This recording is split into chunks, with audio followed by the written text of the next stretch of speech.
কড়াইশুঁটির কচুরি খেতে ভালো লাগলেও পুর তৈরি করা, পুর ভরার ঝামেলার কারণে বানাতে ইচ্ছে করে না। তাহলে একবার এইভাবে পরোটা বানিয়ে দেখুন, কচুরি খাওয়া ভুলে যাবেন। ১ বাটি মটরশুঁটিকে হালকা ভাপিয়ে সাইডে রেখেছি। তারপর ২ বাটি ময়দাকে স্বাদমতো নুন, একটু জোয়ান আর তেল দিয়ে ময়ান করে নিয়েছি। গ্রাইন্ডিং জারের মধ্যে ভাপানো মটরশুঁটি, একটু আদার টুকরো আর চিনি দিয়ে একটা স্মুথ পেস্ট তৈরি করে ময়দার মধ্যে দিয়ে একটা ডো তৈরি করে নেব। ডোটা খুব বেশি শক্তও হবে না, আবার খুব বেশি নরমও হবে না। ঢাকা দিয়ে ১০ থেকে ১৫ মিনিট রেস্টে রেখে দিয়েছিলাম। এখন অল্প একটু তেল লাগিয়ে ২ মিনিট ডলে নেব। তারপর এইভাবে লেচি কেটে নিতে হবে। এইভাবে লেচি কাটলে পরোটার সাইজগুলো সব একই রকম হবে। একটা করে লেচি নিয়ে হাতের মধ্যে ঘুরিয়ে এক সমান করে নেব।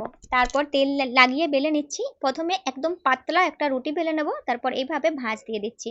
আর আমি চারকোনা শেপের পরোটা বেলছি, চাইলে নিজের পছন্দ মতো ত্রিকোণ বা গোলও ভাজতে পারেন। ২ সাইড অল্প অল্প সেঁকে নিয়ে দিয়ে দেব তেল, চাইলে ঘি বা বাটার দিয়েও ভাজতে পারেন। ভিডিওটি একটুও ভালো লাগলে লাইক দিয়ে বাড়িতে একবার ট্রাই করবেন।